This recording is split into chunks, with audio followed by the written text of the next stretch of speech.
And good morning, Dog Nation. I'm Brandon Adams, and this is DawgNation Daily, the daily podcast for Georgia Bulldogs fans. And we are Go for 3 in 23. Brought today, of course, by Engineered Solutions of Georgia. You see right there on the desk, the brand new logo, the brand new mission just dropped. Go for 3 in 23. We are ready for it. Wanted to freshen up that logo here for the brand new year. We've been celebrating Go for 2 in 22, back-to-back national championships. And now it's time to set eyes on the next one, which can be accomplished here during this 2023 season, which, of course, begins for the Dogs on Saturday. We're happy to have you with us as we do that today. We're going to hear on the show today, I believe, what is Kirby Smart's final thoughts on Go for 3 before the actual mission begins. We'll tell you what he said yesterday on that. You can probably predict. There is something that Georgia is not doing that I believe is probably pretty interesting and worth your attention here today before Georgia begins the season. And Brock Bowers has, I think, framed pretty well what is interesting and exciting about Georgia's game on Saturday, and a lot of this centers in on the debut of Carson Beck at quarterback. So I want to begin our show with that here today, too. We'll talk about some Georgia injuries. We'll bring on Connor Riley. There's interesting updates involving quarterbacks in the SEC and around college football. Some of Georgia's rivals kind of in the news for sort of a weird reason. We'll touch on a lot of that here over the course of our next few minutes. We are as jam-packed and as fully loaded as we can possibly be, and we are so happy to have you with us for it. It is DawgNation Daily, the daily podcast for Georgia Bulldogs fans, presented by Engineered Solutions of Georgia, and it begins right now. Today's episode of DawgNation Daily is brought to you by Engineered Solutions of Georgia. Dial 678-ESOG now for a solution to your foundation and waterproofing problems.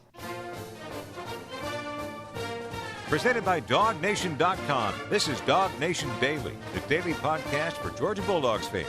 Here's your host, Brandon Adams. I have never shied away from admitting the fact that my nature is a little bit carnival barker-ish. I just kind of am that way. I like pro wrestling. I like big, fun, loud things. I've just kind of always kind of gravitated in that direction. So when there's a way to kind of talk something up big and sort of sell it and hype it up, I just kind of find that to be kind of a fun thing to do. I just like making life more fun. I like making life more interesting. And if there's a way to do that, I'm always kind of in favor of it. And admittedly, even though that's my nature and even though that's kind of where I'm always looking to go, sometimes in life, being your sort of carnival barker-ish, loud, ringmaster type, sort of personality, it's not always as easy as you'd like for it to be to kind of bring some of that kind of stuff out. There are some things in life that are just not as easy of a sell as others might be. And honesty compels me to admit right now that Georgia's game on Saturday, even for a carnival barker by nature, is not necessarily the easiest sell in the world, to be completely honest. It's not Oregon to begin the season like it was a year ago. It's not Clemson to begin the season like it will be next year, like it was 2 years ago.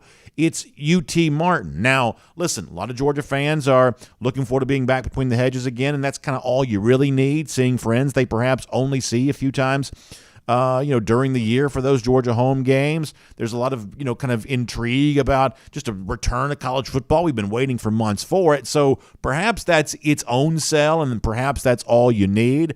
But in terms of the game, in terms of the opponent, even a carnival barker has a little bit of a hard time saying this is why the UT Martin game matters. If I tried to do that, most of you'd kind of roll your eyes and say, BA, you're trying a little too hard there on that. Maybe sometimes we do try too hard, but on this, we're going to try not to try too hard, if you get my drift there on that. But when you look at Saturday and you look at why it's interesting, I thought Georgia's best and most important player, Brock Bowers, probably did a pretty good job of kind of showing you where the stakes are, showing you where the interest and intrigue for this game possibly is. And for Bowers, a lot of this centers around the debut of Georgia starting quarterback Carson Beck. It'll be our first time to see him at the helm there on Saturday.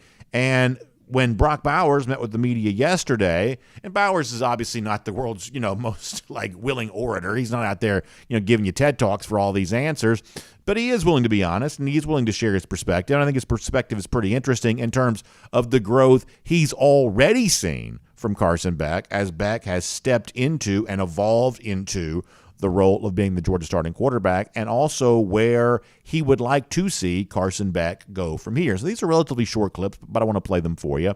First of all, Brock Bowers' his evaluation of Carson Beck and the confidence that Beck has developed in himself as he has become the Georgia starting quarterback. This is the eyewitness account of Brock Bowers, who spoke to the media yesterday. Take a listen to this. Yeah, I think a big thing for him was the confidence, I guess, that he developed through fall camp, and I feel like he just got faster and faster at like making his reads, and more reps you take, the better you're going to be. So I think that helped him a lot, and like the confidence thing is a huge deal for him. So Brock Bowers, who obviously expects to be delivered the football a lot from Carson Beck this year, says, hey, when I look in on Carson Beck, I see a guy who's grown in confidence, and that confidence has allowed him to play faster, to operate quicker as a player. And that's kind of an interesting assessment from Bowers. And yet one of the media members who was there upon hearing this wanted to go a little deeper in this. So when you say confidence, tell me a little bit more about exactly what you have seen and exactly how this confidence has sort of manifested itself. And in trying to explain it, Brock Bowers says something that I believe probably pretty closely matches the feelings of all Georgia fans about the debut of Carson Beck on Saturday. Here once again is Brock Bowers going into more detail about specifically how that confidence shows up for Carson Beck. Here's Brock again from yesterday. I feel like he just is playing the game faster and at like faster pace, I guess. That's what he needs to be doing to just play quarterback here. So I'm excited to see what he'll do Saturday and this year. I mean, isn't that at the end? I mean, that's what it is, right? Hey, Brock Bowers says, I'm excited. I'm excited to see what this guy does. And for a carnival barker like me, for a ringmaster hype man like me, if you really want to sell Saturday's game, if you're making the movie poster of it or like the wrestling pay-per-view poster, if you're doing things like that, if you're really trying to give yourself the best sell job on why this game matters. Hey, I'm excited to see how good Carson Beck is and what kind of glimpse that gives us of what Carson Beck can be for this upcoming season. Bowers, who plays with him, says he wants to see it. And in saying that, I believe that Brock Bowers also reflects the feelings of Georgia fans who very much feel the same way. And part of the reason we feel that way is because obviously it's Carson Beck who has big shoes to fill, and we know the success that Stetson Bennett enjoyed. And Beck has a chance to introduce himself nationally with the way that he performs here in the early portion of the season. But some of this is also related specifically to the specific skill set that Carson Beck seems to possess. He's, after all, for the most part, a very different type of quarterback than what Stetson Bennett is. Bennett was this kind of swashbuckler who at times would just sort of take off and run, had 10 rushing touchdowns a year ago. Big part of that Georgia offense is what Bennett did with his legs. It was always so interesting and exciting because at any moment he might take off and make some sort of highlight play with his wheels that had a chance to change a game for Georgia. And for Beck, not to say that he's unathletic, but for Beck, it may be more about his ability to kind of process what's going on, his comprehension skills. He understands the offense, we're led to believe. He understands what to do with the football, we're led to believe. In fact, Kirby Smart talking yesterday, oftentimes for a quarterback like Beck, who's becoming the Georgia starting quarterback, he might take a lot of extra value from having a center like Cedric Von Granger, who seemingly has been playing at Georgia since the 1980s, and somebody like that who's just played a million snaps and played in a ton of games, that might be a security blanket for a fresh, brand new starting quarterback such as Carson Beck. But to kind of accentuate the point I was making a moment ago, that Beck's understanding the offense is so strong that Kirby Smart says, you know what, I don't know that a center like Van Pran means as much to a quarterback like Carson Beck, because Carson Beck has a really good idea already of what he wants to do, that his competency increases his confidence, perhaps. Kirby Smart talking about that very point yesterday when he met with the media. It's probably overrated because Carson understands fronts, coverages, pressures. He can ID protections. He can point runs. He can do a lot of different things. So he doesn't have to rely on Cedric like maybe a new quarterback would, because I don't see Carson that way. He understands it. He gets it. He's had a ton of reps. So I think the fact that he's got somebody that's played in big moments, someone that snapped the ball in tough environments, is comforting. But as far as what Cedric provides for Carson, it's probably reassurance. It certainly sounds like the guy that Kirby's talking about in reference to Carson Beck there, Cedric Von Granger, his center, sounds like he sort of sees things the same way. He obviously plays right in front of Carson Beck, and if anybody understands the mission and the job that the Georgia offense is trying to do, it is a guy like Van Pran right now. And the kind of knowledge, the understanding of the offense, the ability to know what to do with the football and when to do it, that Kirby Smart says that he's seen from Carson Beck. Cedric Von Granger, who knows it all after how long he's been around, he says he sees some of the same things there as well. Let me let you hear SVP talking about the debut of Carson Beck. Once again, this is from yesterday. I think one thing that Carson does well is really just recognizing coverages. I think he does that pretty well. And making anticipatory throws. I think that's one thing that he really does well, is understanding the concept they're in, understanding what the defense is in, and kind of, I don't want to say predetermining, but I guess having an idea of where the ball should go. So I think he does a really good job of doing that, and I think that he does an amazing job of, every once in a while, even though he's not a very vocal guy, he's not the guy that's going to go out there and yell at everybody, but when the time is needed and he feels like he has to step up, I think he does a good job of making sure he's that guy for the offense. So Brock Bowers says, hey, I'm really excited to see about how good Carson Beck can be this year.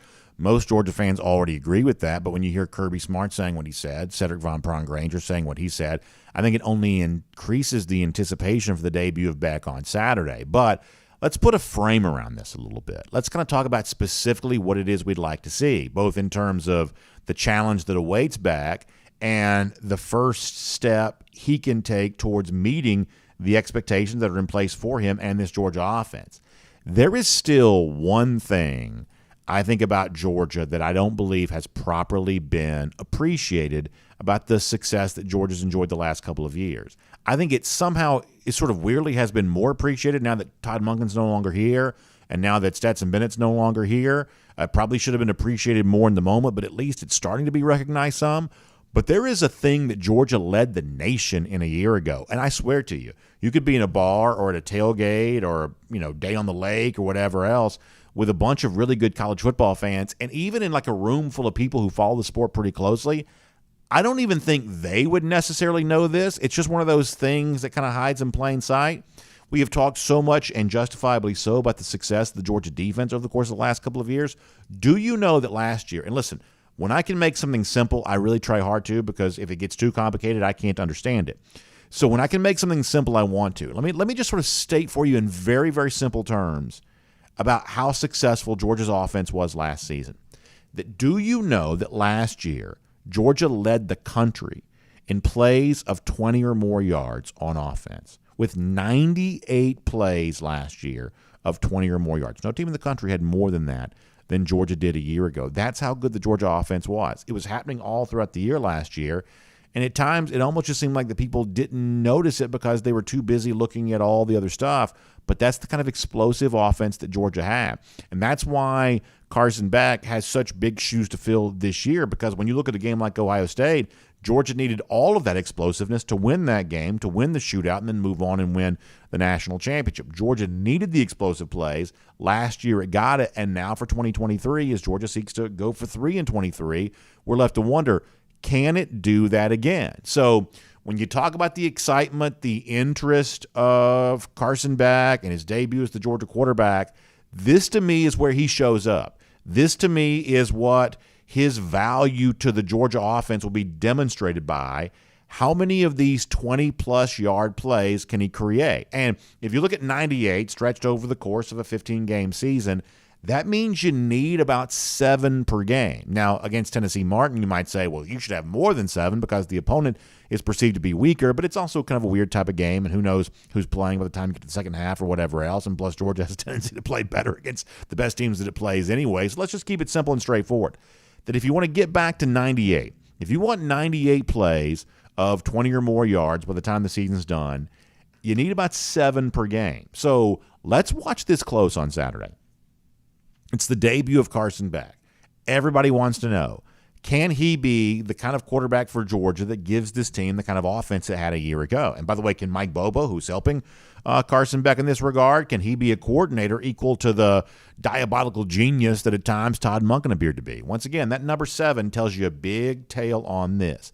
If you see 7 plays on Saturday, or more than that, at least 7, if you see 7 plays on Saturday of 20 or more yards, then what you're seeing is an offense that could very well be on pace to be as explosive as the Dogs' offense was a year ago, and that could certainly be a very good thing. Now, before we kind of get back and talk more about the situation with the team on the field, I do want to shift gears here to something completely different here for a moment, and unfortunately, it is sad news on our program today, but I want to make sure we take our moment to pay proper respects here. Sonny Seiler, who really is a legendary figure around the Georgia program, he has passed away. We'll show you here a nice graphic that Georgia put together to celebrate his life. Born in 1933, obviously passed away just yesterday. Seiler, as many of you know, is the owner of the Georgia mascot called UGA. And he's been that way since 1956. He's kind of started the UGA tradition and has maintained that tradition going back to the 1950s. And really just a guy that led a phenomenally interesting life. Obviously, when you think about the idea of being a DGD, certainly the Seiler family is right there in all of that, been heavily involved in so many of the athletic affairs of Georgia and academic type stuff there too. Really distinguished life in terms of his connection to the University of Georgia. If you've ever either read the book, which I believe came out in the 1990s, or seen the movie that came out in the early 2000s, Midnight in the Garden of Good and Evil, also lived a fascinating life as a Savannah attorney. It's worth going back to either watch the movie or read the book or something like that, because when it comes to like the Jim Williams murder trial, and the house, the big Williams Mercer house is in downtown Savannah. You can see it. It's just a castle of a house. It's right there in the city of Savannah. It's a crazy story. I can't even recount the whole thing, but Mr. Seiler was an attorney in that case. It's incredibly interesting, incredibly fascinating. If you like sort of gothic Southern type tales, this is definitely one of the better ones that's probably ever been written, and it's based on obviously a true story. So he had a phenomenally interesting life and made such a large contribution to Georgia when it comes to his stewardship of the mascot we all love and know, called UGA. Just incredibly sad here today. So to the entire Seiler family, and obviously everybody connected with UGA who has known the Seiler family and Mr. Seiler himself here, we certainly send you our prayers, and we mean that sincerely. Obviously, a lot of our lives have been made more enjoyable because of UGA, and the Seiler family, led by Sonny Seiler, their great patriarch, has contributed to a lot of our lives. So we certainly wish condolences on his passing, and I know that Georgia's going to have more details coming up. The expectation is the UGA will be at the game there on Saturday, and obviously more details to come out later on about how the life of Mr. Seiler is going to be celebrated here. So we certainly send prayers and really a celebration of a life well lived, certainly, and a big part of our family, a true DGD. Condolences today on the passing of Sonny Seiler. My name is Brandon Adams, and this is DawgNation Daily, the daily podcast for Georgia Bulldogs fans, presented today by Engineered Solutions of Georgia. And as you're watching on video, you see we are debuting the brand new logo for Go for 3 in 23 today. So happy to have this out here today, and just so appreciative of everybody who's going to help put this together for us, and Andrew Whalen and Casey Dunn and Michael Carvel, who gets it on the screen there for us on our desk. Just so appreciative of everybody there on that. Big thanks to everybody, and really, really excited about the mission to Go for 3 in 23 here this year. For those of you who join us video, podcast, radio, we're happy to have you here. And a big thanks to our friends at Engineered Solutions of Georgia for making it all possible. You know, Engineered Solutions of Georgia is my foundation and waterproofing company. I'm happy to have them as a part of what we do. They're also proud partners of UGA there too. So when you do business with them, just know you're doing business with a company that supports the Dogs. And that always feels good to support those who support UGA, but they're also longtime friends of ours here on DawgNation Daily there as well. So I certainly personally thank you for what you do on our behalf when you do business with them there too. And listen, they're also well equipped to help you solve one of the more significant problems you may face when it comes to your home. You know about foundation and waterproofing issues?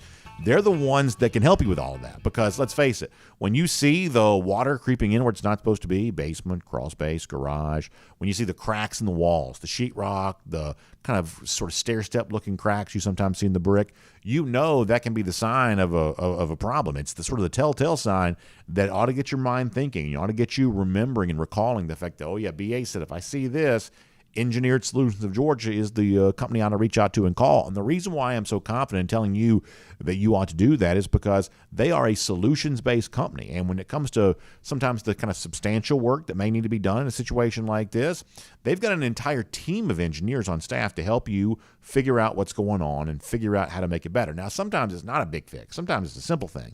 And if that be the case, then Engineered Solutions of Georgia's got no problem telling you exactly that. They'll be happy to tell you how to make a simple fix to a simple problem. But if it's more complicated, then you want smart people doing complicated work. That just makes sense. So please give my friends at Engineered Solutions of Georgia a call, 678-ESOG now. That's the phone number. Simply dial 678-ESOG now. Also, don't forget that Engineered Solutions of Georgia also offers a fully transferable triple protection warranty on materials, installation, and design. Proud partners of UGA, longtime friends of ours on DawgNation Daily. Make sure you give Engineered Solutions of Georgia a call, 678-ESOG now. That is the number to dial for Engineered Solutions of Georgia. All right, so coming up here in a couple of minutes, we're going to catch up with Connor Riley. Fun conversation to be had with him as we look at the start to game week for Georgia yesterday. Got a chance to hear from a couple of Georgia players, got a chance to hear from Georgia coach Kirby Smart, kind of laying the groundwork on some of what is to come for Georgia here this week and then this season. Connor will help us cover all of that here coming up in just a moment. But to set the stage for Connor's appearance, I also want to go around the doghouse here today. And I think sometimes what Georgia's not doing is probably as interesting sometimes as what it is doing. And I kind of want to explain that by talking about what may be one of the more significant issues facing Georgia ahead of its game against Tennessee Martin on Saturday. And that's the fact that the injury list for the Dogs is starting to get longer and longer and longer and longer. And some of the status for some of these players has kind of remained sort of unknown for a little bit of time here. Maybe that's the most true. Maybe there's no position where that's more true right now for Georgia than at the running back spot, where we know that Branson Robinson's now out for the year. Obviously, other injuries have kind of lingered here a bit, such as the one for Kendall Milton, a little bit for Dejon Edwards there as well. Some reports coming out of practice about that the other day. The point is that when Kirby Smart did meet with reporters yesterday, he did take some time to sort of address kind of where things stand with all of this right now. And the overall tone was perhaps more hopeful than not, I guess. This is Kirby Smart talking about his injured running backs when he met with the media yesterday. Well, we're looking at everybody at running back. We're going to try to find the best way possible to get the ball in the hands of the playmakers. But to answer your question specifically, Dejon was dealing with an MCL. He had one last year, but he's actually doing great. I think he's going to be able to practice and do everything today. So we feel good about Dejon's status. It happened in the second scrimmage, and so I don't know what that date was, but would have been, I guess a week ago Saturday, and he's bounced back pretty good from that, so he looks good. Kendall has been dealing with a hamstring almost all of camp. He feels 80-90%, and we're hopeful to get him back today as well in terms of practicing and taking reps. The volume they do, we have to be careful of because they haven't been in the heat as much as the other guys in the last week, but we feel good about both those guys. I feel good about Andrew Paul. Rod Robinson's had a great camp. Cash has had a good camp. Really got a bunch of guys who've repped and done some good things there. So Kirby Smart says, I actually feel pretty good about the running back situation right now. I wish Dejon Edwards and Kendall Milton were fully healthy, but overall, Kirby Smart strikes a more hopeful tone than not when he discusses his running backs. In fact, there'd been some reporting out there that Georgia was considering using Dylan Bell, who's certainly the kind of wide receiver who looks like a running back and has been, I guess, doing that at practice, using Dylan Bell as a running back. But for now, when it comes to game action, at least, that's not something that Kirby Smart feels like Georgia necessarily needs to do with Bell. This is what Smart said about that yesterday. We need Dylan at wideout. We need Dylan on special teams. Dylan has had a really good camp in terms of being a wide receiver. He played that some in high school, so that's something he's done before. But, you know, the way offenses are nowadays, you can get your touches a lot of ways. And we've got a lot of plays that involve perimeter blocking, direct runs, perimeter runs. I mean, as a defensive coach, every offensive play has 3 plays on it. So it could be a direct run with this and this. And in those ways, you can get a lot of people touches. So that would be the plan. But I feel good about the backs we have. I feel a lot better if Dejon and Kendall are 100%. But we'll see where they are today. So, in other words, Dylan Bell perhaps the kind of player who could play running back, but Kirby Smart says there, at least when it comes to games, we don't feel like we need to do that with him there right now. And as I said before, sometimes what you don't do is as interesting as what you do. And, you know, look, we've all had our concerns with the Georgia running back spot. You know, clearly the Branson Robinson season-ending injury and the lingering issue for Milton kind of contributed to that a little bit. But just notice this, that Georgia isn't so panicked right now. They feel like they need to move somebody else and put him over there. I know that Brock Bowers kind of jokingly talked yesterday about he'd like to play running back if they ever give him a chance to, which we believe that Brock Bowers could probably do, because we believe that Brock Bowers could probably do just about anything. But for now, Kirby Smart's not saying, I don't know that we necessarily need to do that.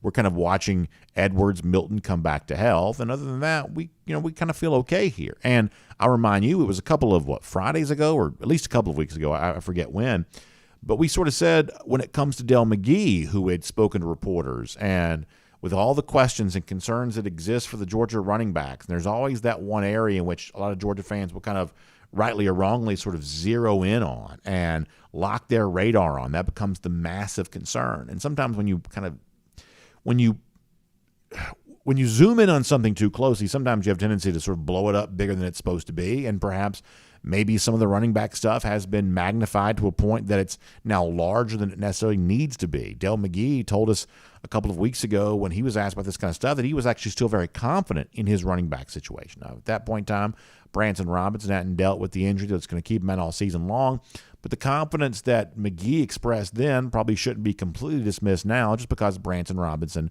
is hurt. Now, I believe that Saturday is likely to be a bit of an extension of what we saw back at G-Day, where we just don't get much of the Georgia running game. In terms of the guys who are going to be your season-long contributors, whether they put on uniforms and play or not, they're likely, maybe I would guess, not to play very much. So in terms of getting your full snapshot of what the Georgia running back situation is, Saturday may not be a day in which we get to do that, because right now Georgia doesn't necessarily need to do that.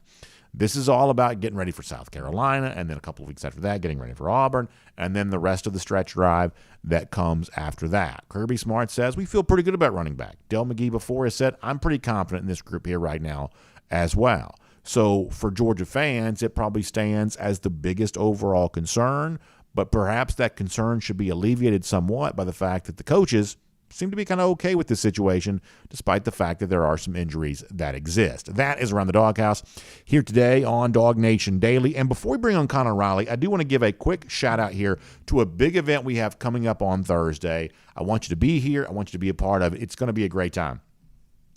Our brand new show, known as the DawgNation Happy Hour, which is obviously hosted by our newest friend and employee, Kaylee Manziel. Well, it's going to be live from the Marlows in Brookhaven. Now, I'm going to be there. So many of the other folks from DawgNation are going to be there too. We're going to start at 5 p.m. for kind of a happy hour type situation. And then at 6 p.m., we're going to get going with a live broadcast, which is a different time than the normal DawgNation Happy Hour time.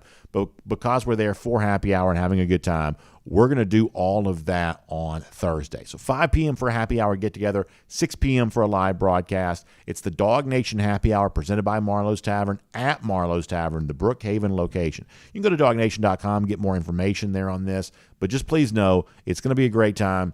We're going to hopefully see you there. We're all going to be there. And I have been told that on Thursday, for the folks who are there, we are going to make a big announcement. And I'm actually really excited about this. This is one of those things that's been in the works for a while.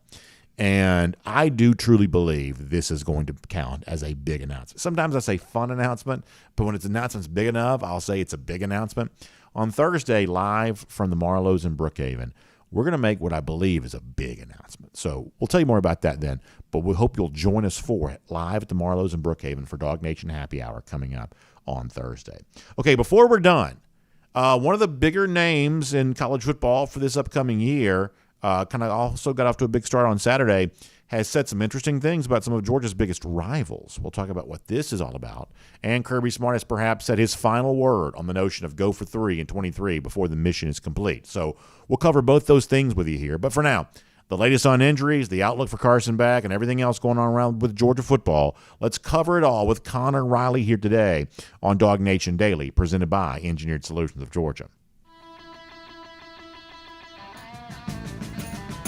From Athens and across the SEC or wherever the recruiting trail may lead, here's a DawgNation.com insider. Say hello to Connor Riley. Good coverage from him in Athens yesterday, and really every day, of course. But as Georgia begins its first game week of the 2023 season, and Connor, I was just talking about what Kirby Smart said about the running back situation yesterday. We can also broaden this out a little bit, too. You know, the loss in Lucky, the confirmation, if we needed it, confirmation that he had the tightrope surgery. You got, some of the stuff going on with defensive back. Obviously, the Smile Mondin injury going to kind of linger here for a little while there as well. I guess where my mind is now, since we last spoke a week ago, to me, that injury list for Georgia is starting to look a little bit longer. And the status for some of these guys starting to feel a little, I guess, less certain. I'm not telling you it's a calamity or anything like that. But I do believe that here on this game week that, injuries are a little more of a problem for Georgia right now than I probably wish that they were. What was your kind of take on the overall health of Georgia moving into this season opening situation on Saturday? Yeah, I think there's two ways to look at this. On the one hand, I think if they're playing a bigger name opponent, if they're playing in Oklahoma this week, if they're playing at Clemson this week, you probably think you're going to see a Kendall Milton, certainly going to see a Dejon Edwards. We may see Dejon Edwards regardless of the opponent. Kamari Lassiter as well, maybe even Shema Munden there. Maybe they're pushing them a little bit farther to see if they can get back on the field for a marquee game. But because it's UT Martin and because Georgia is such a big favorite in this game, that they're going to perhaps be more cautious, knowing that getting these guys as close to 100% as they can is more important than necessarily having them out there for the first game. And so, look, injuries happen throughout the season. Georgia's going to lose a very valuable contributor at some point this year. That's just the game of football. There are injuries in every single game. And so I think this is a good test early in the season. With the exception of Branson Robinson, all these guys are expected to come back during the month of September at the latest. And so I think you get to see what you have at certain positions. Specifically, we'll talk about the cornerback spot. Kamari Lassiter, if he doesn't play, Georgia's going to get a longer runway to look at Julian Humphrey, Dalen Everett, Nyland Green, all those guys, and sort of see, okay, how do these guys stack up as, guys that are going to be out there a lot? Because as you know, Georgia doesn't traditionally rotate their cornerbacks a whole lot. They sort of leave them out there. And so, none of those guys have really, truly separated to this point. And so they're going to get a chance to get an extra look at them. Xavier Sori is a guy that's going to get rewarded for having a great offseason and maybe get a chance to carve out a bigger role for himself because of the fact that Shema Munden is injured to start the season. So there are pros and cons to this. And while, yes, the list is a little bit longer, I think, more of these guys are playing this week if Georgia is playing a bigger name opponent than UT Martin. And along those lines, I'm actually starting to feel a little bit better about the running back situation. I thought that Kirby's words yesterday were more hopeful than not. Dell McGee flat out said a couple of weeks ago that he is confident in his running backs. That was prior to the Branson Robinson injury, so maybe you downgrade that a bit now. But it seems like, to go back to your thing of, well, if Georgia's playing Oregon or Clemson or something like that week one, perhaps that Georgia makes some different kind of decisions with the players that it has available. And for now, hey, maybe you don't have much of a reason to rush a Kendall or a Dejon Edwards out there for a whole bunch of snaps in a game that ultimately just probably doesn't matter all that much. And maybe perhaps that behind the scenes they think these guys can still be, healthier when it really matters, and this Georgia running game can resemble what we kind of expect a Georgia running game to look like. It is probably, to me, still the biggest concern, but maybe it's not as quite a big a concern as perhaps I sort of thought it was a week, 10 days ago, 2 weeks ago. Is that your reflection on that, or perhaps different? Yeah, my running back concern, it's not a game 1, it's not a game 3, it's not a game 5 concern. It's, are Dejon Edwards and Kendall Milton and Andrew Paul, Cash Jones, Roderick Robinson, are those guys healthy and playing their best going into the SEC championship week, going into potentially the college football playoff? I think injuries are going to be something that follow this running back room throughout the season. We saw that even last year. Kirby Smart offered yesterday that Dejon Edwards was dealing with an MCL sprain during the season. Kenny McIntosh had a thigh bruise. Kenneth Milton missed time with a groin injury. Running backs just naturally pick up injuries easier. And when you're already this thin, down to 4 scholarship running backs, and yes, I know Cass Jones is going to play a role. I know that they've experimented with Dylan Bell and Brock Bowers possibly in certain packages working as a running back. And I'm not saying Bowers is going to run between the tackles, but using him for his pass-catching ability there, I think it's something that they've experimented with. And so with that in mind, yeah, they're having to get creative there. But you go back and look at the last 2 seasons, the one-score games that Georgia's been in during the regular season anyway, Clemson in 2021, Missouri in 2022, Georgia won those games because at the end of the game, they needed to go on a long drive to chew up clock and end the game. And they were able to do that because they had running backs that were consistently able to pick up 5, 6, 7 yards at a time and chew the clock there. I think Dejon Edwards can do that. I know Kenneth Milton is talented enough to do that. The big question is, are they going to be there on the field in those biggest moments for Georgia because of their health? It's not a talent issue for me when it comes to this top end. It's just on a week-to-week basis, are they going to be in a spot to where they are able to help this team out? I don't know if we're going to know that going into each and every week, and it is truly going to be a week-to-week thing with this position this year. All along those lines, one of the things we've talked about around here is I don't think we've properly considered the fact that Stetson Bennett had 10 rushing touchdowns for Georgia a year ago. That's theoretically 70 points, which is theoretically 5 points per game that Georgia scored exclusively because of Stetson Bennett a year ago. So if you want to be as good an offense as you were, 41 points per game, you take 5 points per game off that total from a year ago, now you're more like a top 15 scoring offense as opposed to like a top 5 scoring offense. It's a pretty big difference in terms of the rushing touchdown production that Stetson provided a year ago. So if you want those 10 touchdowns back, that means that Carson's either going to throw for 10 more than Stetson did a year ago, or the running backs have to run for 10 more than they did the previous year there too. So my point here is, if you're evaluating the Georgia running backs, some of this is also not only can you match what the Georgia running game gave you a year ago, but can you also match the rushing total that Stetson Bennett put together specifically in the touchdown department? Because if you want to be as productive as you were a year ago, those touchdowns have to be replaced. Right, and with the exception of the, I think, 60-yarder against Auburn, you look at where those touchdowns primarily occurred, definitely inside the red zone, maybe 1 or 2 were just outside the red zone where, from anyone that watches football, it's just harder to score touchdowns there. When you have a player like Stetson Bennett who's able to use his legs and convert those short-yarded situations into points, I think is critical to success. And so it's going to be interesting this season specifically with the red zone. We hear Kirby Smart talk so much about, execution in that area of the field when it comes to deciding on Georgia's quarterback. How do they go about replacing those 10 rushing touchdowns? Because I think, you're asking Carson Beck to make tighter window throws, which he certainly can, but that just becomes a little bit trickier in that area of the field. And look, sometimes, they can just throw enough bodies at you to where it is a little bit tougher to score in goal line or goal-to-go situations there. So I absolutely agree with you that is something that they're going to have to figure out. And maybe they're a more explosive offense this year, and they're not in the red zone quite as much. I think with what they have in the passing game, they get a full 15 games out of Arian Smith. I got a feeling that they're going to be in the red zone a little bit less this year simply because they've got a more explosive offense. But if this offense is similar to what we saw a season ago, I think that's certainly a major concern and something for Georgia to figure out, and certainly something to watch during the early season. Last year it was an issue for them. You think back to the Kent State game, you think back to Samford, even to those Missouri games, Georgia struggled in terms of finding red zone touchdowns. And so I think that's something that early on is certainly going to be something to watch with Carson Beck and with this running game. I think that's an outstanding point. I really do. And speaking of Beck, let's transition to him.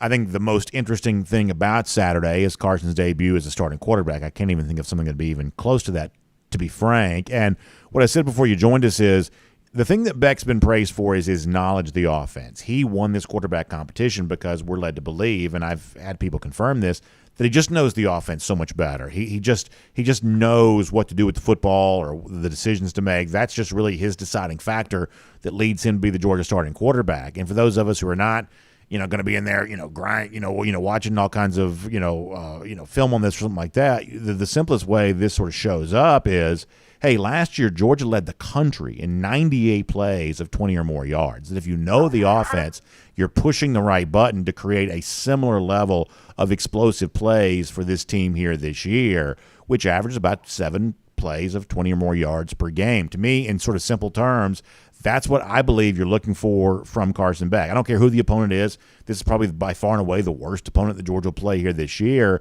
But can you go out there? Can you produce, whether it's checking into a running play or where you throw the ball or really whatever, just any kind of play? Can you produce explosive plays as a starting quarterback there on Saturday? Because no one in the country was better at doing that than Georgia was a year ago. And to me, that's the task awaiting Beck for this year too, Connor. Right, and I think having just touched on some of the concerns we have with this running game, you're going to look for this passing offense to be even more explosive. And so I think that's why the emergence of Dominic Lovett, the fact that he has stuck so well as a transfer early on, I think is such an important thing for this offense. We know Ladd McConkey can make big plays. We know if healthy, Arian Smith is going to be able to do that. Adding another player like Dominic Lovett to this offense who has shown capabilities of stretching the field and making those types of explosive plays aren't just going to make things easier for Carson Beck in terms of that deep passing game, but that's going to open things up underneath for Brock Bowers. And yes, he is still, the main focal point for opposing defenses. But if your safeties are having to worry about getting beat deep by Ladd, by Dominic Lovett, by Arian Smith, that is just in some ways naturally going to open things up underneath, certainly for Brock Bowers, but even for guys like Marcus Rosen, Jack Saint, Dylan Bell, Oscar Delp there as well. And so I think the geometry of the field this year for Georgia is tilted in a way to where they are going to have the opportunities to be more explosive. And yes, Carson Beck is going to have to hit on those deep throws. He's going to have to be the guy that steps up and makes those. But I think with the way that this offense is tailored this year, obviously the running back situation isn't ideal right now, but with what Carson Beck does well, I think this offense is uniquely situated to get the most out of his skill set to where, he doesn't have the cannon like Josh Allen type arm, but he's a guy that can make downfield throws and really thrive in that intermediate zone. And I think that's, the Georgia offense is really set up this year to thrive in that area, much like it did for most of last season as well. What else can Georgia accomplish on Saturday, you think, Connor? I'm interested in seeing what this defense looks like, specifically in terms of getting after the passer. They only had 35 sacks a season ago, which was a step down from where they were in 2021. And we've heard a lot of chatter about this defensive line. Kirby sees it one way, the members of that defensive line see the other way. And if they're able to get pressure simply by not blitzing a whole lot, and I don't know how exotic Georgia is going to be in terms of its blitz packages in this game, if you're seeing Michael Williams get home by winning one-on-one, Nat Stackhouse winning up the middle, yes, it's an inferior opponent, but if you're doing that against lesser opponents, I think that gives you confidence to where you can do that when you do ultimately match up against a South Carolina, an Auburn, a Tennessee there. We've seen in the past that if Georgia needs to dial up pressure, they can do it via the blitz. I think the Tennessee game last year really proved that. Certainly that was the case in the Ohio State game, but Georgia doesn't always want to rely on that. And so if we're able to see this defensive line, this defensive front really, if you include edge rushers like Marvin Jones and in certain situations Jalen Walker, if we're able to see them get pressure, I think that's an encouraging start for the season because I think, the ability for this defensive front to get pressure is going to determine the ultimate ceiling for this Georgia team because, yes, we know that, if needed, Georgia's going to blitz Jamon Dumas-Johnson, Smile London, Xavier, and Sori. They'll probably get home and pick up some sacks there. But if they're able to get pressure with the defensive front like they were in 2021, I think that raises the ceiling of what this defense can ultimately be. Now, we're going to have to see Georgia do that in bigger and better games. But that is something that, at least in the first half, sort of looking forward to watching and seeing how not only do those guys do, but how that unit is deployed. I want to finish with this. I've had the anticipation for a while that we would spend most of the first 2 weeks, especially on the Mondays after these weekends, would be tempted to talk more about Georgia rivals than we would be about Georgia because of who Georgia's playing. And there'll be interesting, playing time divvied up and who does what. There'll be plenty to break down from the games. I'm not trying to say there won't be, but I sort of feel like some of the other stuff for week one may be more interesting to Georgia fans by and large. When you think about the team that Georgia played in the SEC Championship a year ago, LSU playing against Florida State, and obviously a team like Florida going out to play Utah on Thursday. This may be especially true in week two when you see Alabama taking on Texas. But looking at week one here for a moment, Connor, what are the biggest week one storylines in your mind? And when you kind of broaden beyond just Athens, Georgia here, what is the most interesting things that are likely to happen in the sport's first full weekend back here? Yeah, so obviously I think that Florida State-LSU game is going to be really, really important. Both of those teams have been mentioned as college football playoff potential teams. I think even it was either you or Mike Griffith had both LSU and Florida State making the college football playoff in our DawgNation preseason picks there. And one of those teams I think is going to start the season off on a great note and really sort of validate the offseason hype. I kind of wonder if the team that loses that game maybe spirals out a little bit and doesn't go on to have the season we all think that they're going to have. The other game that interests me a whole lot, it's that Thursday night Florida-Utah game. And as we get closer and closer to this, look, we've talked a lot about Florida this offseason. I think this is a really, really important season for Billy Napier. He has to find more success than he did a season ago. If they go 6-7 or worse again this year, things I think are going to start getting more and more difficult for Napier, even with the recruiting success that they've had. But this is a Utah team that they don't always start the season well.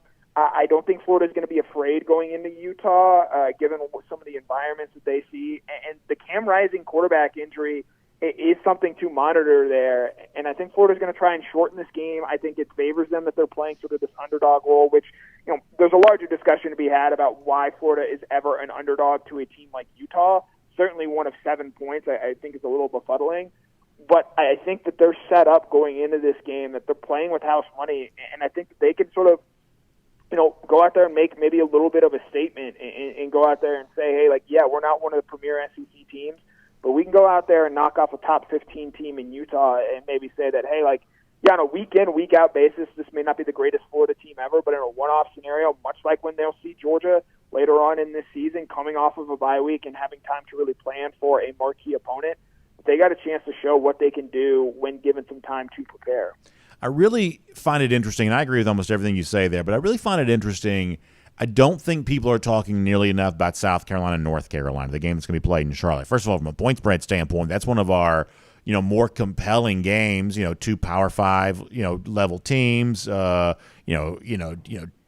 teams that have a little bit of history against each other. And from a Georgia perspective, Connor, this is a South Carolina team. Now, admittedly, I'm a little higher on South Carolina than almost anybody else is, it seems like. But with the way they concluded last year's regular season, getting the Tennessee win, getting the Clemson win, if they were to win this game against North Carolina, they're slightly less than a field goal underdog here right now. But I think that creates a scenario in which Georgia, South Carolina in a couple of weeks has a lot more juice around it than maybe some would have initially anticipated. Now, maybe they don't win. Obviously Drake May is a really good quarterback. But I think there's a way in which South Carolina and North Carolina is not only a really fun game to watch, but it actually creates a little bit more of a compelling reason to be excited about another Georgia game that right now is not necessarily on anybody's radar. Yeah, if South Carolina wins this weekend, they'll be ranked coming into Athens on September 16th. Because they played Furman in week 2. In South Carolina, I think they're 26th, 27th. They're just outside that top 25 there. And, I think part of the reason there are some skeptics out there, and I do think that maybe South Carolina, and I agree with you that it's maybe better than they're getting credit for. So much of the stuff that we've heard around them this offseason has been centered around Spencer Rattler, and he's feeling comfortable and he's ready to go out and show who he really is now. We heard all the same stuff a season ago. And yes, they put it together at the end there. And that wasn't all just because of Spencer Rattler. They won late in the year at Clemson because they got phenomenal special teams play. And against, Tennessee, look, Spencer Rattler was great in that game. Tennessee's defense gave up 63 points. I think that was more about how bad and awful Tennessee was in that game, more so than anything Spencer Rattler was doing. Now, having said that, this North Carolina program is allergic to defense. They do not play defense there, and they have had that issue not just in the Mack Brown era, that's gone back to the Larry Fedora era. They've had pretty good quarterbacks there, Sam Howell, Mitchell Trubisky, even Marquise Williams a few years ago. Drake May is maybe better than all of them, certainly from an NFL pro prospect standpoint. And so it's going to be a really interesting matchup. Granted, this is a game where if it were played on campus instead of at a neutral site in Charlotte, I think it's got a lot more juice and a lot more buzz to it. If this game's at South Carolina, I think it's a lot more fun. But it's one of those week 1 neutral site games that we still see from time to time. But it is an interesting game. It just, because I think it doesn't have the national reputation, because I think both of these are sort of regional powers more so than national ones, it doesn't grab the attention the same way LSU, Florida State, Utah, Florida does. But this is a game. If you're an interested SEC fan, we talk time to time about there are games that separate real SEC fans from casual SEC fans. Right. I think this is one of those games where if you're a real SEC fan, you're tuning in to see how South Carolina does and how they shape up going into the season. I think that's absolutely right, and that means I'll be tuned in as closely as one can be. Connor, really good stuff. We appreciate you being here today on our program. We're looking forward to reading a whole lot more of your coverage from Athens coming up over the next few days, next few weeks. The season is here. We're glad to be a part of it, and we're glad to have you out there on that wall for us, covering it there at DawgNation.com. We will look forward to talking to you soon. Yep, as always, it was a pleasure. Thank you, Connor. Let's take a look around the rest of the league. This is SEC Through. Yeah, to be clear on Florida State, I guess maybe Mike Griffith, our colleague at DawgNation, has them in his playoff. I do not have Florida State in my playoff. Now, I'm not telling you my playoff picks are any better, but I don't have Florida State. The thing that scares me off the Seminoles a little bit right now is, first of all, I do believe they're losing Sunday night to LSU, so that's a tough thing to begin with. But then beyond that, if you look at like Bud Elliott blue chip ratio and some of those metrics that are out there that measure the overall talent level of Florida State, it's actually not quite as high as you might think. I think that Jordan Travis has arrived. I think he's a real live quarterback. I think that Mike Norvell clearly seems to be building something that matters there in Tallahassee, but I believe the overall construction project there is still far from fully completed. So I think that Florida State's a tough out. If you care about power ratings and things like that, by the end of the year last year, Florida State was power rated almost as high as anybody. Certainly below the Georgia level. Their power rating a year ago would have been pretty high. But the overall talent level here right now, other than at quarterback, they've improved the offensive line. That to me is not a playoff level team. In fact, I'm not quite so sure why. I mean, they haven't beaten Clemson in 7 years. So from my standpoint, the onus is still on them to prove you can beat Clemson before I'm going to be, kind of punching a ticket for you for the college football playoff. But obviously on Sunday, we'll go a long way towards finding some of that kind of stuff out. My belief here is that LSU, which looked pretty haphazard last year, 1 year later with one full year of leadership of Brian Kelly, my guess is that operation looks a little bit more buttoned up, a little bit more professional. That's my expectation, but we shall see. Now, speaking of professional operations, there are no more professional operations than our friends at Royal Caribbean Cruise Line. And listen, they have got some amazing, amazing cruise vacations for you to take here right now. And as you head towards 2024, it's time to start thinking about them, including the DawgNation cruise coming up April of 2024. We're leaving out of Port Canaveral. That's where we kind of go out of. That's the closest port to us here, the most convenient to get to. It's really kind of an easy drive.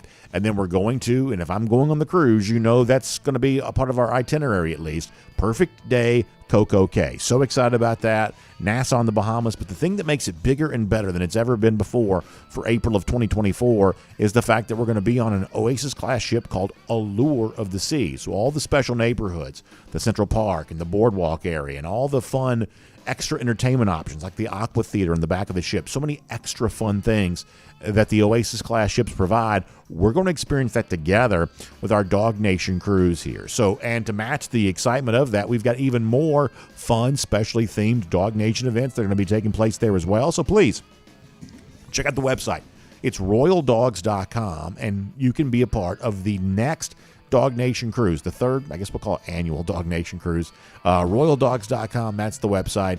Limited staterooms, but still some room for you right now, so get on board, royaldogs.com for more on that. So Connor mentioned a moment ago the situation for Florida and Utah on Thursday night, and Cam Rising, the very good quarterback for Utah, whose status is a total unknown here right now, kind of gave you a little bit of a hopeful message yesterday, talking about how he feels better than he has felt, didn't reveal any details, but did somewhat half-kiddingly say that he'd be willing to wait until like 7 minutes prior to game time to ultimately make that decision.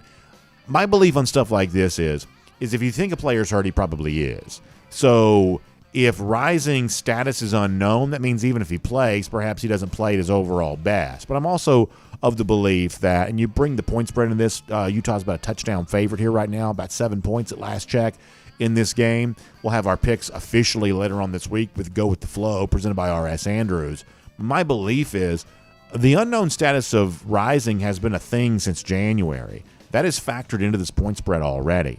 So if you're talking about Utah now losing its second quarterback and now going to its number 3 quarterback, well, at that point in time, maybe you're going to fully consider this. But if you're talking about a scholarship level quarterback for Utah, whether it's Rising or not, playing in his own stadium, Rice-Eccles, tough place to play. Florida traveling almost the complete distance of the North American landmass to get there.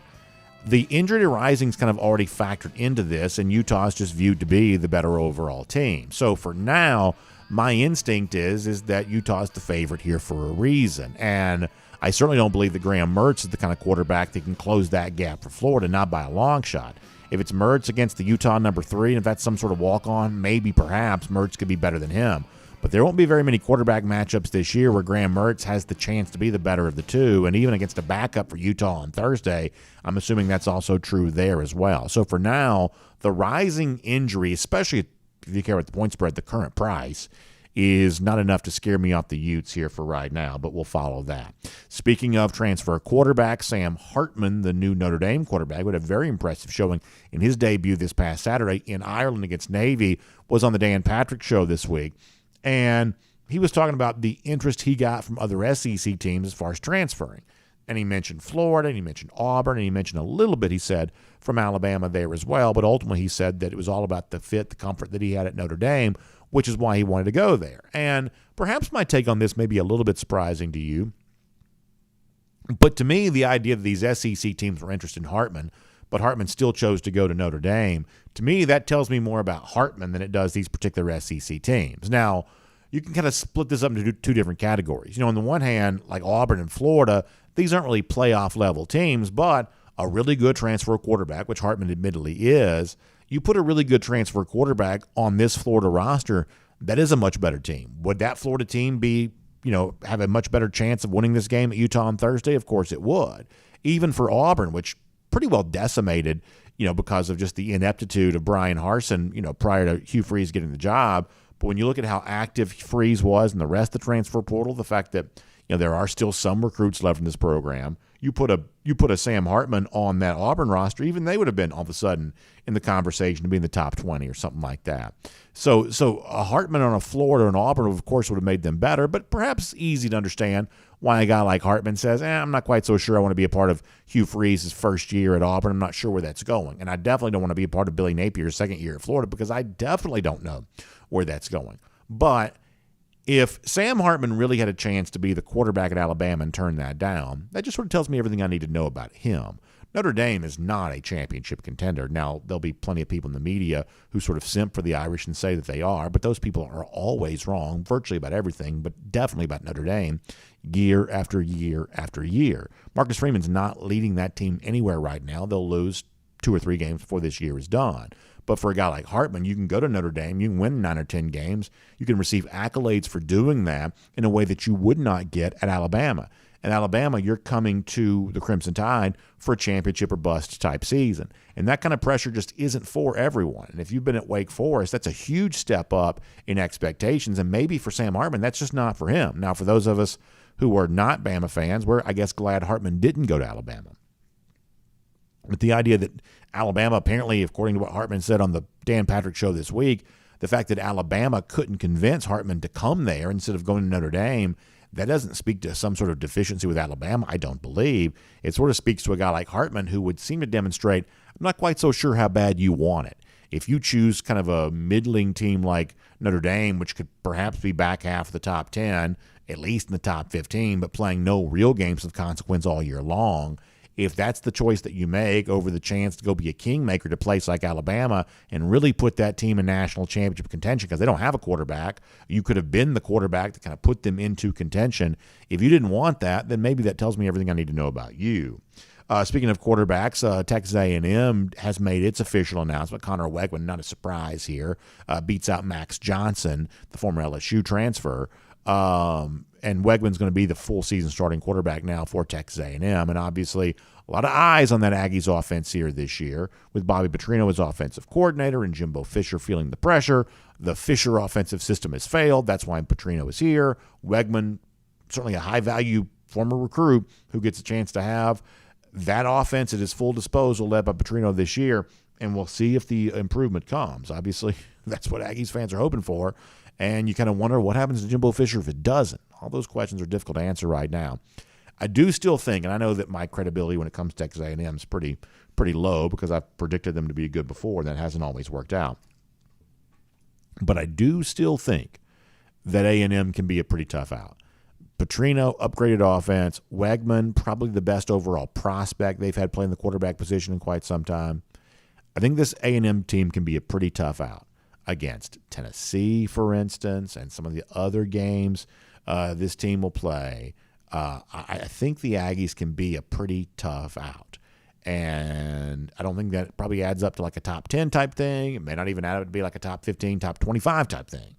But on a week-to-week basis, they can still be a pretty difficult team to beat. And we'll see if Wegman working with Bobby Petrino increases that and will make that cruising around the SEC, courtesy of Royal Caribbean. Of course, for somebody there in the SEC West in the final year of that division, someone's going to be coming to Atlanta later on in the month of December. In fact, there may be a lot of folks around the SEC footprint traveling to Atlanta all the time for various things over the course of the next few months. Well, when you are doing that, I want you to consider our friends right here in the Dunwoody area as a great destination for you. If you've got travels that take you to Midtown or Buckhead, downtown, but you kind of want to get out of some of that hustle and bustle and be over here in a place like where our studio's located, right here in the Dunwoody area, you can enjoy 2,100 hotel rooms, 9 different hotels. You're talking about more than 200 restaurant opportunities, fine dining, casual, all kinds of great options there, more than 300 shopping experiences that you can enjoy.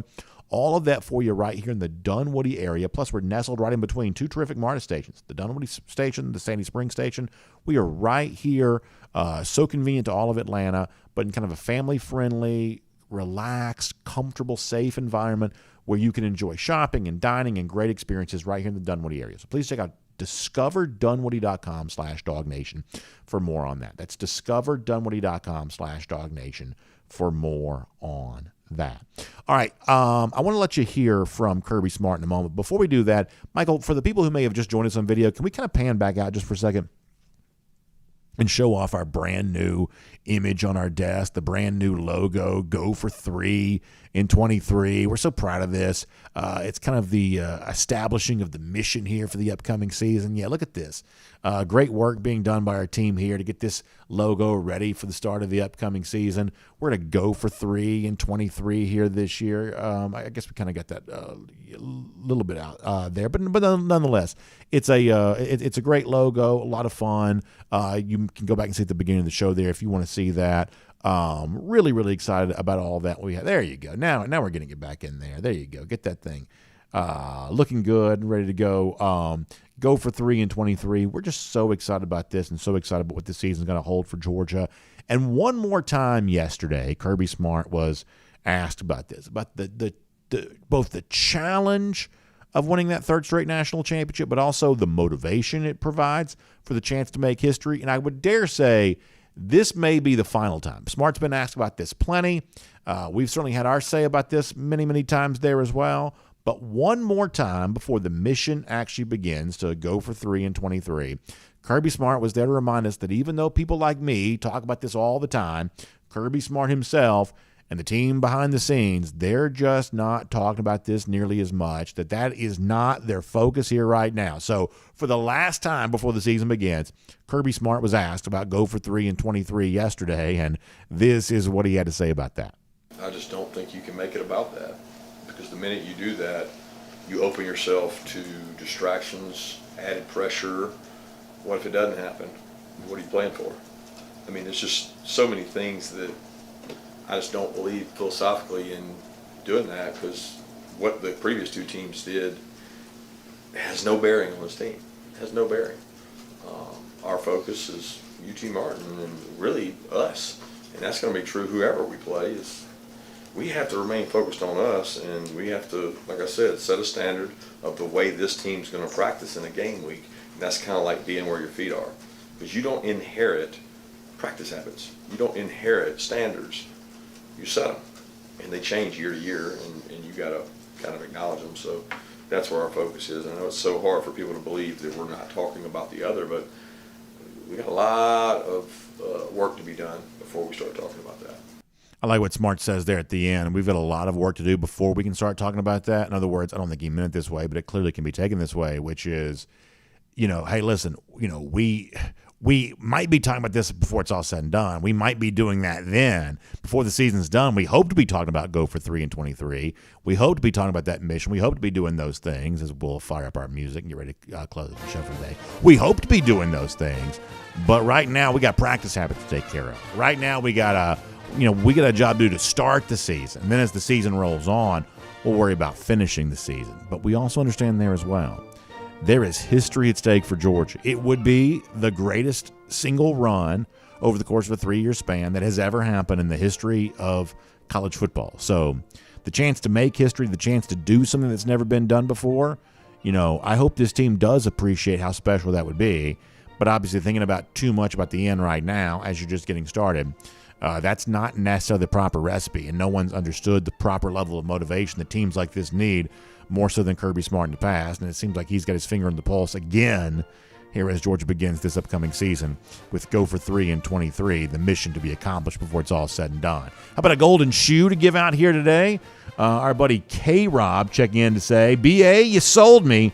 And you see him with a case there of the long drink traditional in the blue can with the grapefruit flavor, the gin kick, the long drink cranberry. Enjoying that. Obviously a great way to kind of conclude the summer before the season begins, or perhaps that's for the tailgate cooler there on Saturday.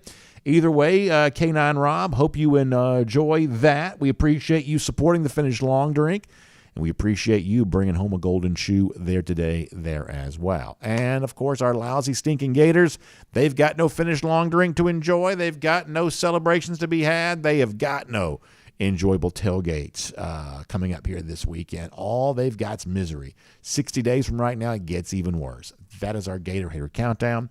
We will see all of you back here tomorrow. DawgNation Daily, presented by Engineered Solutions of Georgia. And on video, time now for the R.S. Andrews Cooldown. R.S. Andrews is one you turn to for your air conditioning, heating, plumbing, and electric needs. They will show up on time. They'll do the work that's promised, the price is promised. You can trust Engineered Solutions of Georgia on all of that today. We'll dive in here. We'll get your comments here via DawgNation.com, via the DawgNation app, via the DawgNation YouTube page, DawgNation on Facebook, all kinds of video platforms for you to enjoy, and we will let you check them all out. All right, so let me go to YouTube first today. We'll get a few of those. Frank Patterson says, today is my birthday, and I just wanted to ask, in all of your years of covering college football, have you ever seen a Bama running back gain 4,000 yards on Saturday or Sunday?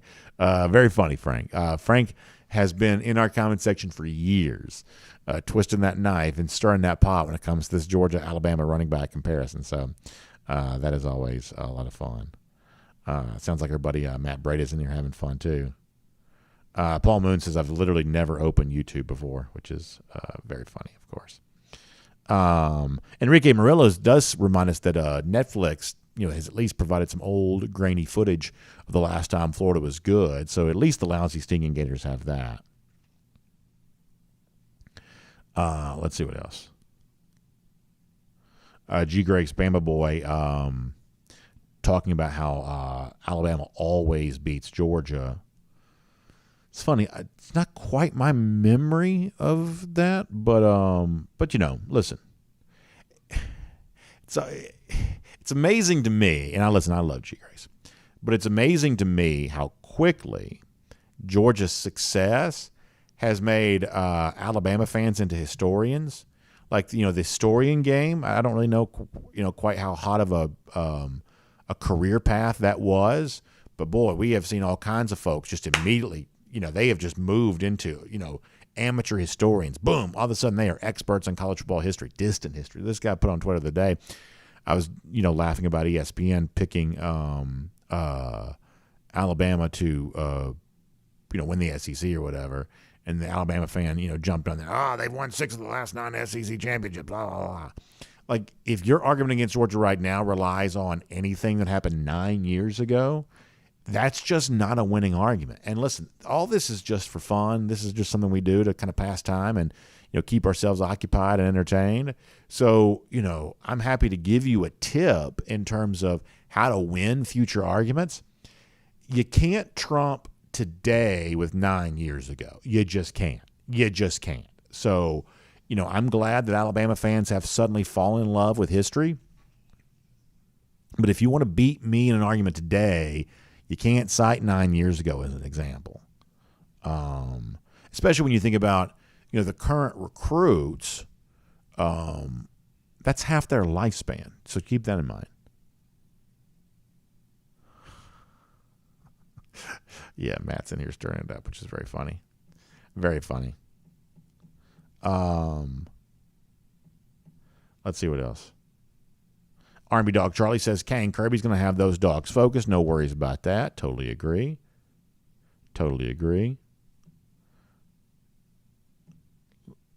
Let's see what else. Oh, UGA Boy for Life Brunetti gives you a pretty strong take in here. That he doesn't think, as he calls them, LS Who will win more games this year than they did last year. That's a pretty strong take. Obviously, I'm different than that. I do have LSU in my college football playoff. My playoff picks were not easy to come by, though. I didn't necessarily, other than Georgia, I didn't necessarily feel great about my playoff picks, just to be completely honest. But certainly a strong take there that actually LSU, who a lot of folks, based on their preseason rankings, certainly have kind of climbing the ladder. Brunetti says maybe not quite so much. BA's tie, Stone Cold Style, loves the new logo. Appreciate that.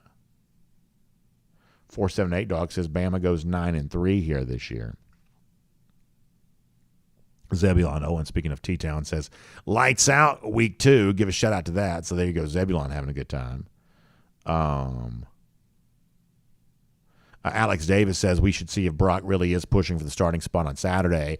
I think the one thing to kind of caution about some of that is that, Georgia didn't name Carson Beck the starter, and Carson Beck didn't wait 4 years to be the starting quarterback to then be ushered off the field quickly in his first ever start. I just don't believe that's the case. That my understanding is that Brock Vandagriff did have a very good summer. My understanding is that Gunnar Stockton had a very good summer too. But there have been plenty of years in which Georgia kind of hasn't really named a starting quarterback, and 2 weeks ago they named Beck the starting quarterback. They didn't name Beck as the starter to do something other than treat him as the starter.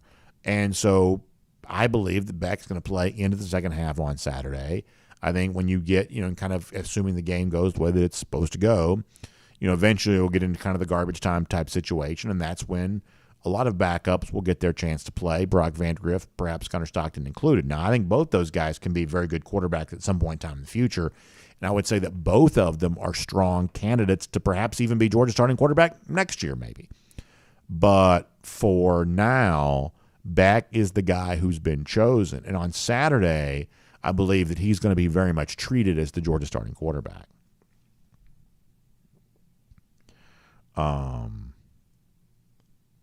Breaking Parallel says that G. Gray is going to disappear if Bama loses to Texas. To G. Grace's credit, he does not really disappear very much. And he's had a lot of losses lately. Now, for a long time, G. Grace had nothing but wins. Our resident Bama fan. But as of late, Alabama's lost a lot, and they've pulled out some games in sort of close late fashion that were not supposed to be nearly as close and weren't supposed to be in doubt nearly as late, but he still showed back up. Let's Go Brandon says, who do you think is going to break Florida's no shutout streak this year, and why is it UGA? Boy, I hope so, Let's Go. I will tell you, Let's Go. One of my and listen, I have not, as a Georgia fan, had very many reasons to be disappointed in a long time, but one of my disappointments was when Georgia had a chance to shut out Florida in 2017, and Georgia, to its credit, was playing backups and things like that, and you gave up the late touchdown to Florida there and would have been not just 42-7, but would have had a very good chance of being 42-0. Now you say, well, maybe that doesn't count because it came against Jim McElwain. But at the time, those Florida fans were talking up Jim McElwain as much as they talked up Dan Mullen, as much as they're talking up, Billy Napier right now. Florida fans have the shortest memory of, guys they once talked up. All of a sudden they decide they're not very good. But yeah, the fact that Georgia had a chance to do that in 2017, came with an eyelash and didn't do it. If they could do it this year, that'd be awesome. That'd be awesome. Alan Hampton says LSU was lucky to win the West. Their true colors were shown when Texas A&M beat them. Alan, I don't deny this, that LSU had a couple of lousy performances last year. I don't deny this. The A&M game, that's a bad team to be beaten by. They played horrible against Tennessee. There's no two ways about that. Played horrible against Tennessee. But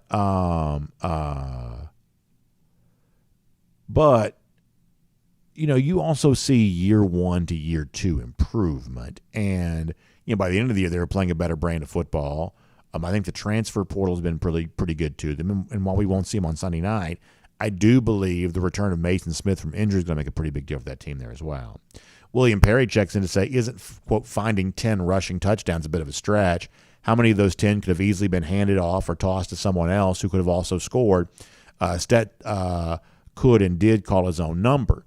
I would say to a certain extent that's kind of fair. However, I thought that Connor brought up a good point a moment ago that in 2021, Georgia actually had some red zone issues. We talked about that at that time. And so the fact that last year those rushing touchdowns did come, it is certainly true that, maybe somebody else could have scored them. But think about when a lot of these touchdowns came, like the first touchdown for Georgia against Tennessee. That's a big touchdown, right? I mean, it's like some of those, did come in big moments. They were, they were big, important scores. So while you could have gotten them, from somebody else, perhaps you would have gotten them. I don't know if that's true necessarily for all of them. So it is certainly not simple and cut and dry to say that, Georgia just wouldn't have gotten any of those 70 points. But, some of those, clearly happened because of Bennett's performance. Jay Shipes on Bear Alexander. Yeah, it was not, at least the video that I saw did not make Bear look very good. That's true. Keith Dog says, should it be go for 3 in 23? He has the Roman numeral 3. So I'll tell you this. I'm somewhat embarrassed by how much I've kind of thought about this. So I wanted to do something different for the logo this year. That's why we're using the Roman numeral. I wanted it to be kind of like distinguished and like, hey, this is a big deal. This is go for 3. So, Roman numeral is something that I wanted to use. But you can't really use a Roman numeral for a hashtag because it just sort of shows up as lowercase I. So that's why I'm kind of keeping the hashtag somewhat similar to what we've done in the past. But I wanted the logo to look a little bit different. So that's kind of where that sort of came from. Bob Zamblin says kudos to Connor for a nice appearance on Feinbaum yesterday. I meant to tell you this Connor while he was on the air. I also thought Connor's video package that he put together of Brock Bowers at DawgNation.com was terrific. I meant to mention that, but I thought that was terrific. Bob Zamblin also mentioning, I guess, some legal trouble for Eric Gilbert out in Nebraska. So I'm just learning about this today. This happened, I guess, right before he came on the air. Here's what I can tell you, though, is that at no point in time that Gilbert was at Georgia was there any kind of like off-field issue that was like an issue, at least that I'm aware of, that I understand, and I'm fairly confident I'm right about this.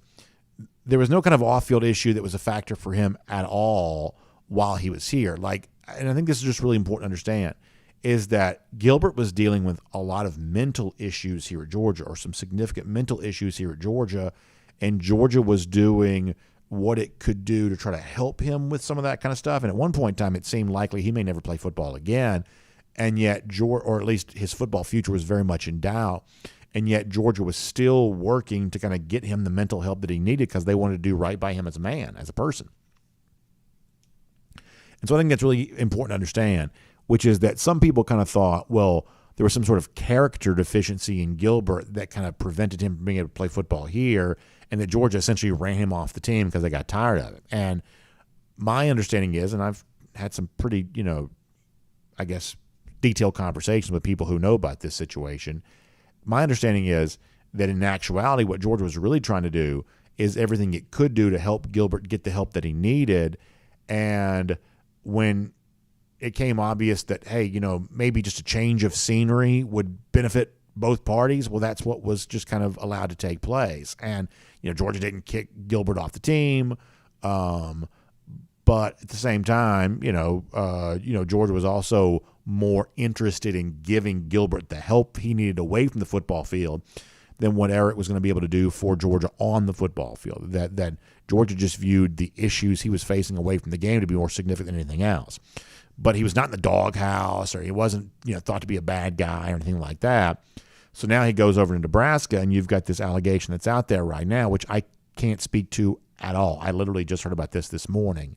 But if this is something that's going to be, kind of out there, then my understanding, based on people who know the situation pretty well, is this is very much a brand new thing for him and not the kind of thing that he dealt with while being at Georgia at all. So I hate it. I don't know many of the details on it beyond that, but I just think it's important to know that it's still, I think, very appropriate to understand the nature of his relationship with Georgia while he was here.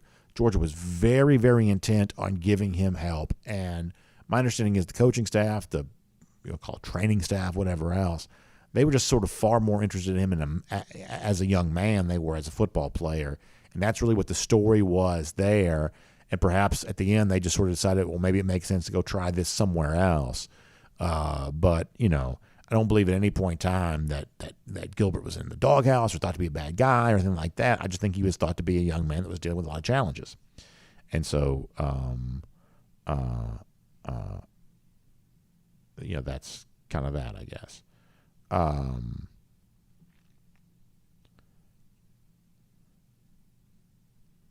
AJ Ferraro, going back to Stetson Bennett, says the play that Stetson Bennett made against TCU, where he anticipated the unblocked linebacker escape for a first down, was huge. He says Carson's not making that play. And in all likelihood, that's the kind of play that Carson Beck wouldn't make. But to go back to the point the other commenter made, which is, hey, so for Carson Beck, he's going to have to make now different plays, right? He's going to have to, he's going to have to throw more touchdowns to match the offense that Stetson Bennett provided. That if you think about Stetson on average throwing 28 touchdowns per year over the course of the last 2 years, the real total for Bennett last year is more like 38 touchdowns. So that, those numbers got to come from somewhere. Nature Boy Ric Flair checks in to say, what if Hugh Freeze is blessed by the Lord and comes in knocking off a number of unlikely wins against their foes? What say UBA? So I'm fairly high on Hugh Freeze as a coach, and I don't know how many unlikely wins Hugh Freeze gets this year, but I would certainly expect him to get one or two. I mean, I've said before, I think that Auburn could be 8-4 this year. I do. I actually think the Georgia game for Kirby against Auburn is going to provide a decent level of motivation.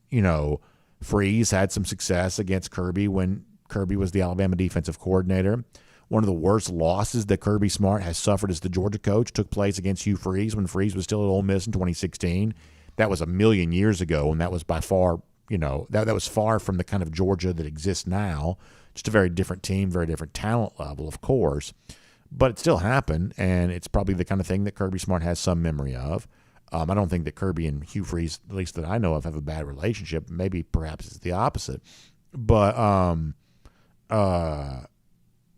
I do believe a game like that provides a little extra motivation for Kirby, I believe, just because of the success that Freeze has had against him. E-Rock says that the logo looks like an optical illusion. He says that the two white bars look like a 2. Is that right? I wonder if see, I guess maybe I'm just looking at it different. When I look at it, I see the 3 standing out prominently. But that's interesting. Let's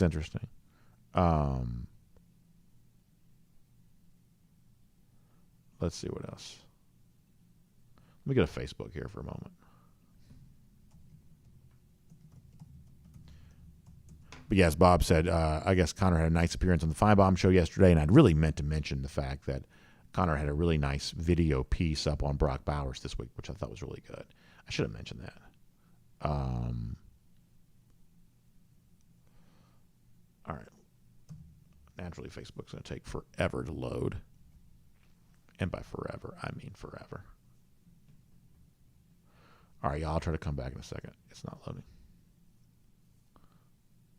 Enrique Morello says it looks a little bit like the Arches. Yeah, a little bit. Maybe, perhaps. Gregory and Tanisha Davis say don't change it, BA. I appreciate that, y'all. Thanks very much. They love the logo. That's nice to see.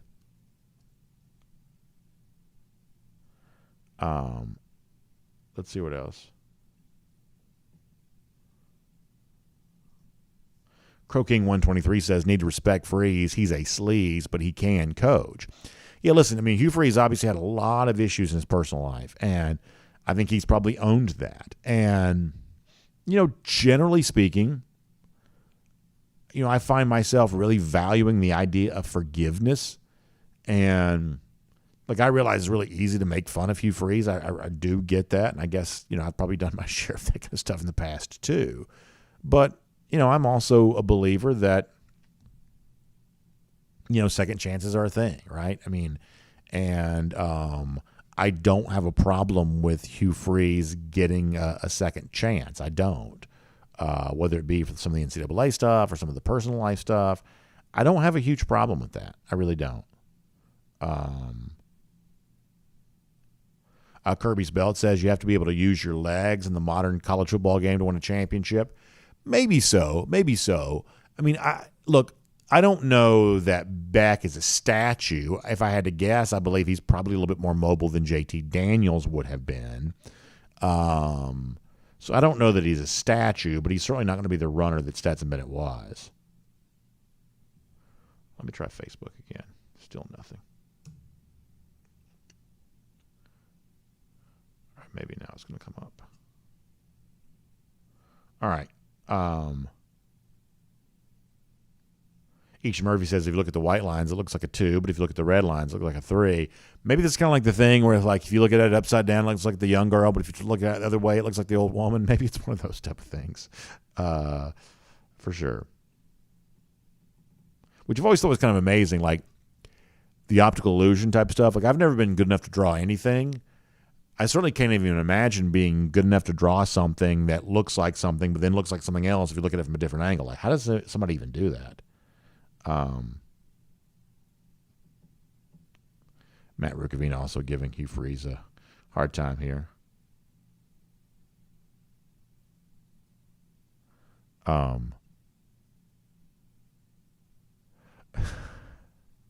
So Mike Mazzell says the R is covering one of the 3 eyes, but it's not. You've got I. That's what a Roman numeral 3 looks like, y'all. It's just red. The Roman numeral 3 is in red. But that's what that looks like. I mean, that's what a 3 looks like.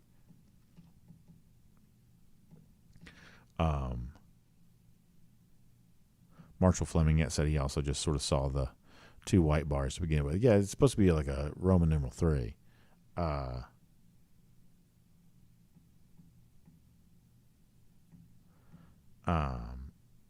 Yeah, so a few people over in Facebook, they saw the 2 white bars to begin with. Well, there you go on that. Barry Watkins about what happened to Ronald Acuna last night. Yeah, folks got the people ran onto the field. That was crazy. That was crazy. Crazy situation. Alex Lundeen says if South Carolina comes to Athens, College Game Day is there. Wouldn't it be awesome if the UGA fans started chanting, "We want Poly"? Yeah, that would be really good. Alex, I think there's a chance that could occur, and if it does occur, I hope your idea actually comes to fruition. Very much so. William Camacho says my prediction for the season is 11-1, which is enough to go for 3 in 23.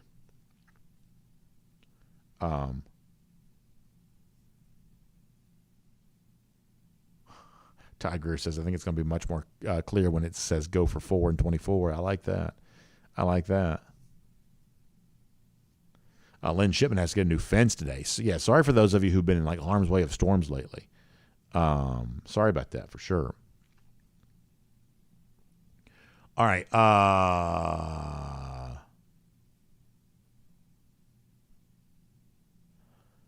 Let's see what else.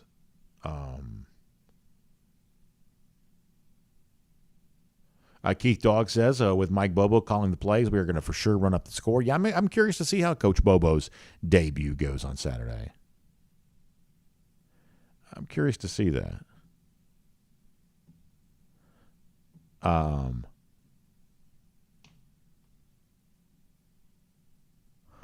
Johnny Prescott asked a good question. He says, something I've often wondered, why is the hands to the face for a lineman a penalty, but a running back is allowed to push a defender's head bag using a hand to the face mask? Yeah, it does seem like the skill position guys get a little extra leniency on something like that. I would agree with you, Johnny. Seems like that's the case. All right, we're going to do one more trip over here around each comment section, and we're going to bounce out of here after that. I hope you all are getting ready to have a good day. Frank Patterson wondering if they still throw roses on the graves of the past Uggas there on game day. I don't know if that happens or not. You know, that area is now enclosed underneath because of the tunnel where the west end zone seating is. But when I was a kid, I used to have tickets like right beside that area. My grandfather used to take me to games. We sat like right beside those Ugga gravestones. Always kind of a special memory for me with that. And really a cool thing. If you've never gone over there to see it, it's really worth seeing for sure.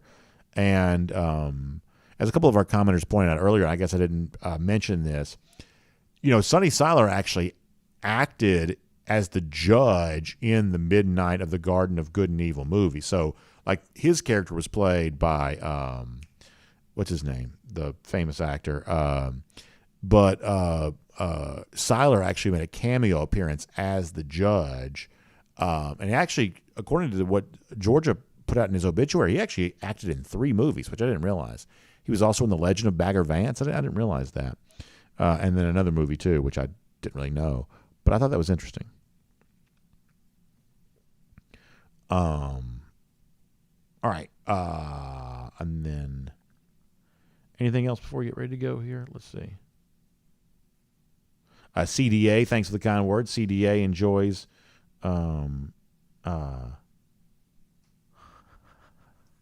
enjoys the new logo.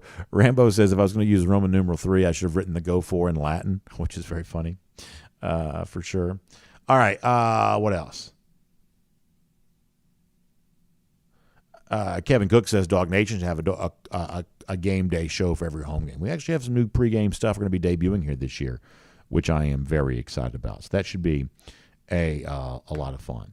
All right, so we appreciate all of you being here. We're going to wrap up here for today. Y'all check out RS Andrews online at rsandrews.com for your air conditioning, heating, plumbing, and electric needs. They'll show up on time. They'll do the work that's promised, the price is promised. You can trust them on all of that. Hope you all have a great day. We'll see you back here tomorrow for DawgNation Daily, presented by Engineered Solutions of Georgia. Then after that, for our RS Andrews Cooldown, as we get one day closer to the start of the 2023 season and the Dogs back between the hedges on Saturday. Y'all